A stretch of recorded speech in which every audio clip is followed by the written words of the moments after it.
think this is important. It's very important to me. So please don't scroll. I would ask for your patience just for a few minutes because I don't have this tightly put together and well thought out. It's been more kind of, it's been on my heart for a long time, so I'm going to try and pull it together here for a video. Our representative democracy is dependent upon a large number of Americans being willing to lose, realizing that we all have another shot at it in 4 years, and realizing that regardless of the outcome, win or lose, that our country is better off for the process and our willingness to live together and cooperate together.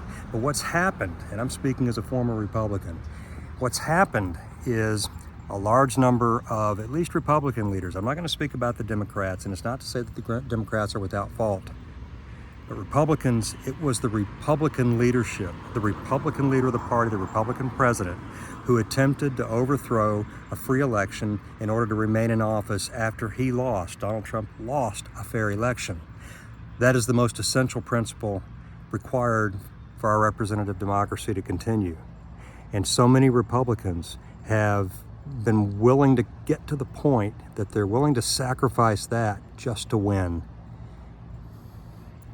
I think the way out is for us to realize that there's actually a large number of moderate Democrats and moderate Republicans who have a lot more in common than the fringe left and right. Now, I'm going to speak mainly about the right, the ones that I know. Then they would tell us that we've heard, and they've been yelling it for a while now, that the Democrats are our enemy, the Democrats are destroying the country, and the only way to save our country is to take it back. And what I think, if you stop and look at it, what they're willing to do is they're willing to set aside a free election if they think they can win. The election was fair. Biden won, Trump lost. You wondering why? It's because of people like me who used to be Republican who did not vote for Donald Trump in 2020. It's easy. There's more of us than you think. Abraham Lincoln told a story, and I think it applies here. He was telling his cabinet out of frustration after learning about some Union officers during the Civil War who they had found to be disloyal. He was, as he did, very homely little story. I'll try and paraphrase it. Basically, a farmer was out working, and he noticed as he glanced over at this huge, beautiful tree located right next to his house, that a squirrel had run up the tree and then disappeared into what he thought was probably a hole. So the farmer went over to investigate, and he found the hole, and he looked inside the tree and discovered that this huge stately tree that he had prized and always thought of as a protection for his house and family was hollow from top to bottom, only being supported by a thin rim of sound wood. And he realized that his house and his family were now in danger. The tree that he'd once thought of so highly, he found to be hollow. And he realized that if he tried to cut the tree down, it could fall on the house and destroy the house. If he left the tree up in a storm, the wind could blow it over on his house. And he didn't know what to do.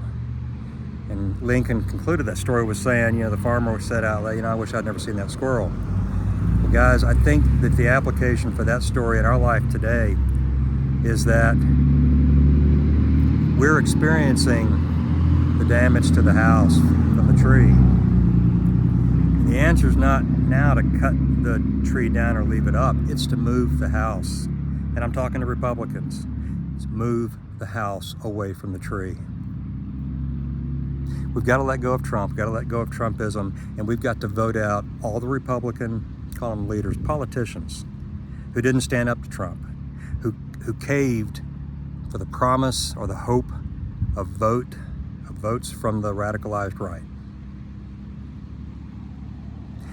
We've got to suck it up and be willing to lose, as our two parties have done for over 230 or 40 years. These indictments, take them seriously. There's truth in them. Look closely. Step back and see Donald Trump for who he is and the Republican Party for what it has become. The answer, if you can't stomach being a Democrat, and there are a lot of Democrat Democrats and Democratic leaders that I've grown to respect. But if you can't stomach that, then think of yourself as an independent. But you need to come together with these Democrats to defeat, in an election, the MAGA radicalized Republicans in Congress. That is our way out. If you're truly interested in the common good, we have to be willing to lose. Recognize it for what it is. Our country's strength comes from that perpetual every 4-year process. I know that there are Republicans now who'd be willing to set aside democracy if they thought they could win. I've heard people describe what in essence winds up being an American Taliban. Evangelicals putting into law all the things that we wish everybody believed. Where does that go? Republicans, we need to work with moderate Democrats, not to take back our party. Republican Party's dead. The only hope for the common good is the Republican Party can find a way to recreate itself. But that's not going to happen before the 2024 election. The only way we even get to that option is to defeat the MAGA Republicans in 2024. If you're truly interested in country over any party, that's what we've got to do. I apologize for the long video. Thank you for your patience.